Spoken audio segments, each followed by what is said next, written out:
ଜରୁରୀକାଳୀନ ପରିସ୍ଥିତିକୁ ନିନ୍ଦା। ଜୁନ୍ 25କୁ କଳା ଦିବସ ଭାବେ ପାଳନ କଲା ବିଜେପି। ଜରୁରୀକାଳୀନ ପରିସ୍ଥିତିକୁ ନିନ୍ଦା କରି ଜୁନ୍ 25କୁ କଳା ଦିବସ ଭାବେ ପାଳନ କରିଛି ବିଜେପି।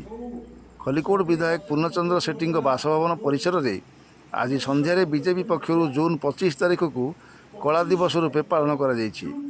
ଖଲିକୋଟ ବିଧାୟକ ପୂର୍ଣ୍ଣଚନ୍ଦ୍ର ସେଠୀଙ୍କ ପୌରୋହିତ୍ୟରେ ଅନୁଷ୍ଠିତ ଏହି କାର୍ଯ୍ୟକ୍ରମରେ କବିସୂର୍ଯ୍ୟନଗର ବିଧାୟକ ପ୍ରତାପ ଚନ୍ଦ୍ର ନାୟକ, ଭୁବନେଶ୍ୱର ଜିଲ୍ଲା ବିଜେପି ସାଧାରଣ ସମ୍ପାଦକ ଅନିଲ କୁମାର ପଣ୍ଡା, ଭୁବନେଶ୍ୱର ଜିଲ୍ଲା ସଭାପତି ବିଜୟ ସ୍ୱାଇଁ, ବିଜେପି ନେତା ଶଙ୍କର ପ୍ରସାଦ ନାହକ, ସୀତାରାମ ପାଣିଗ୍ରାହୀ, ଜଗନ୍ନାଥ ଭୂୟାଁ ପ୍ରମୁଖ ଉପସ୍ଥିତ ରହି 1975 ମସିହା ଜୁନ୍ 25 ତାରିଖରେ ତତ୍କାଳୀନ ପ୍ରଧାନମନ୍ତ୍ରୀ ଇନ୍ଦିରା ଗାନ୍ଧୀ ଭାରତରେ ପ୍ରଥମ ଥର ପାଇଁ ଜରୁରୀକାଳୀନ ପରିସ୍ଥିତି ଘୋଷଣା କରିଥିବାରୁ ଏହାର ଘୋର ନିନ୍ଦା କରିଥିଲେ।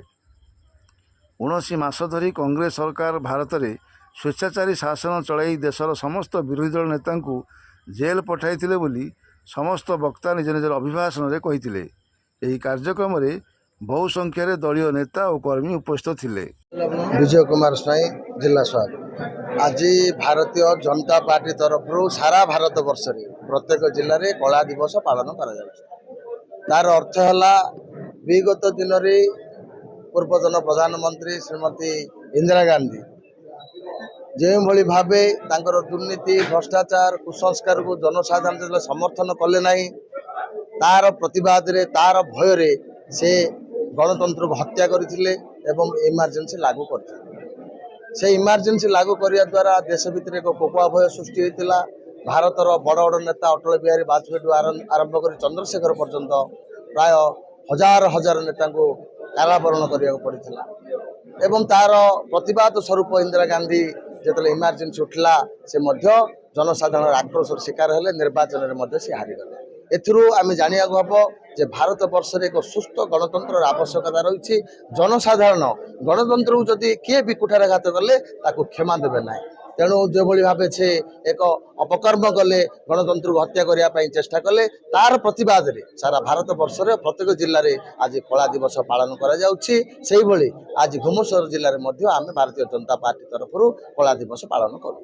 1975 मसीहा जून 25 तारिख दिन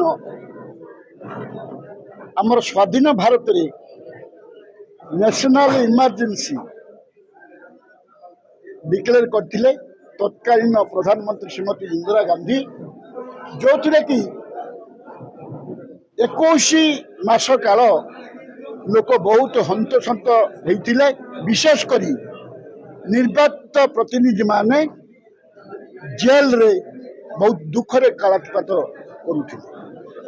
अतएव ताकू से दिनटी को मन पकाइवाई आज आम भारतीय जनता पार्टी यही दिनटा को कला दिवस भावे विवेचना करुचंती एवं कला दिवस भावे समस्तंकर सम्मुखरे आज कांग्रेसर यही जो हीन उद्देश्य को निंदा करुचंती। देखंतु पूर्वतन प्रधानमंत्री श्रीमती इंदिरा गांधी निजर गदी को बचाई गणतंत्र को हत्या करी सारा भारत वर्ष में जो जरूरकालीन परिस्थिति तैयारी करथिले तद्वारा साधारण लोकंकर अधिकार रू वंचित थिले एवं शह शह राजनेता को जोर जबरदस्त जेल भितर पुरैथिले एवं जो सामाजिक मानकर स्वतंत्रता थिला ताको मध्य क्षुण्ण करथिले।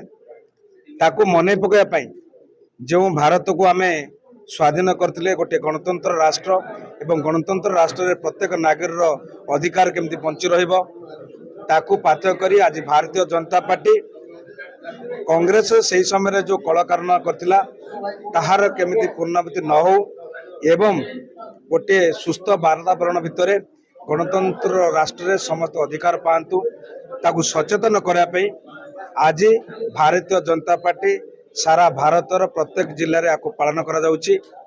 लोके सचेतन हुंतु जे आगामी दिन में से दिन केमिति न आसू एवं समस्ते गणतंत्र माध्यम शासित होंतु एवं निजर अधिकार पातु।